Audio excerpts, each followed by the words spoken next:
ప్రభు పేరట మీ అందరికీ శుభాభివందనములు. ఈరోజు మన అనుదిన వాక్య ధ్యానమైన ఎడారిలో సెలయేర్లలోని వాక్యము. వారు అరణ్యము వైపు చూచిరి. అప్పుడు యెహోవా మహిమ ఆ మేఘములో వారికి కనబడెను. నిర్గమాకాండము 16వ అధ్యాయము 10వ వచనము. మేఘాలు కమ్ముకున్న వేళ మేఘాల అంచుల్లో తొంగి చూసే శ్వేతకాంతి కోసం చూసే అలవాటును నేర్చుకోండి. అది కనిపిస్తే దాని నుండి దృష్టి మరల్చుకోవద్దు. మేఘం మధ్యలో కనిపించే కారు చీకటిని అసలే చూడొద్దు. ఎంత ఒత్తిడి, నిస్సహాయత ఆవరించినప్పటికీ నిస్పృహకి తావీయకు. నిస్పృహ చెందిన హృదయం మరే పని చెయ్యలేదు. శత్రువు బాణాలను ఎదుర్కోవాలనే మెలకువే నశించిపోతుంది. ఇతరులను తన ప్రార్థనల ద్వారా ఆదుకోవాలనే ప్రసక్తే లేదు. సర్పం బారి నుండి తప్పించుకున్నట్టుగా ఈ నిస్పృహ అనే భయంకరమైన రోగం నుండి పారిపోండి. ఓటమిని అంగీకరించి మట్టి కరవకుండా నిలిచి ఉండాలంటే దానికెప్పుడు వెన్ను చూపించకూడదు. దేవుని వాగ్దానాల కోసం వెతకండి. ప్రతి దాన్ని నోరారా వల్లించండి. ఈ వాగ్దానం నాకే. మీకింకా అనుమాన పిశాచం వదలకపోతే మీ హృదయాలను దేవుని సన్నిధిలో కుమ్మరించండి. మీ హృదయాన్ని పదే పదే వేధిస్తున్న శంకల్ని గద్దించమని శరణు వేడండి. మీరు మనసారా ఇలాంటి అపనమ్మకం, నిస్పృహల నుండి మొహం తిప్పేసుకున్న మరుక్షణం పరిశుద్ధాత్మ మీ విశ్వాసానికి క్రొత్త ఊపిరి పోసి మీ హృదయాల్లో దైవశక్తిని నింపుతాడు.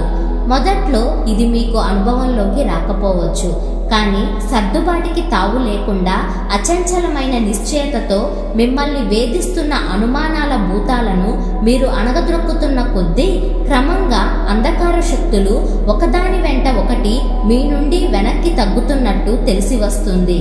పిశాచాల సైన్యాలను తిరస్కరించి దేవుని వైపుకు తిరగడానికి మనల్ని ప్రోత్సహిస్తున్న ఆ తిరుగులేని శక్తి సామర్థ్యాల పరలోక దళాలను మన నేత్రాలు చూడగలిగితే ఎంత మంచిది. మనల్ని నిస్పృహలోకి, ఆందోళన, నిరుత్సాహాలోకి ఇచ్చే దుర్మార్గుడైన సైతానును మనం అసలు పట్టించుకోము.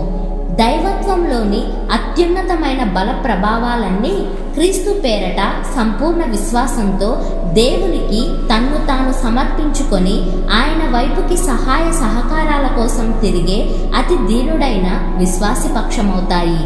ఒకరోజు ఉదయం ఒక డేగ తుపాకీ గుండు దెబ్బతిని కూలిపోయింది. దాని కళ్ళింక కాంతిపుంజాల్లాగా మెరుస్తూనే ఉన్నాయి. అది మరణ బాధలో అతి కష్టం మీద కళ్ళెత్తి ఆశగా ఆబగా ఆకాశంలోకి చూసింది. ఆ ఆకాశమే దాని ఇల్లు. అది ఆ డేగ సామ్రాజ్యమే. తన రెక్కల్లోని తేజస్సును, బలాన్ని అక్కడ ఎన్నోసార్లు ఉపయోగించింది. ఆ ఉన్నత ప్రదేశాల్లో మెరుపుల్ని ముద్దు పెట్టుకుంది. గాలితో పందాలు వేసింది. మరి ఇప్పుడు తన దారికి దూరంగా నేల మీద మరణానికి దగ్గరగా పడి ఉంది. ఇది ఎలా జరిగిందంటే క్షణకాలం ఏమరపాటు వల్ల ఆ డేగ భూమికి దగ్గరగా ఎగిరింది. మన ఆత్మ ఈ డేగ లాంటిదే. ఈ లోకం కాదు దాని నివాసం. ఆకాశ వీధుల్ని, ఆకాశం వంక దృష్టిని వదలకూడదు. విశ్వాసాన్ని, నిరీక్షణని, ధైర్యాన్ని, క్రీస్తుని ఎప్పుడు అంటిపెట్టుకొని ఉండాలి. మన ధీరత్వంలో నిలబడలేని పక్షంలో యుద్ధరంగం నుండి వెనక్కి తగ్గడమే మంచిది. ఆత్మలో కంగారు పడి తప్పటడుగులు వేయాల్సిన సమయం కాదిది. ఆత్మతో చెప్పండి, ఆకాశం వైపుకే దృష్టి సారించు. పాదాల చుట్టూ కెరటాలు నురగలు కడితే ఆ దేవుడే చూసుకుంటాడు. అదే మన నినాదం. పైవాటినే లక్ష్య పెట్టండి, పైకి చూడండి. ఆత్మని అంధకారం ఆవరించినప్పుడు దేవుని దివ్యకాంతి ఆత్మని వెలిగిస్తుంది. పైవాటినే లక్ష్య పెట్టండి, పైకే చూడండి. అంతులేని పోరాటాలతో అలసినప్పుడు ఆదరిస్తాడు నీ సైన్యాల అధిపతి. పైవాటినే లక్ష్య పెట్టండి, పైకే చూడండి. పశ్చిమ దిక్కుకి ఎంతకాలం చూసినా సూర్యోదయం కనిపించదు.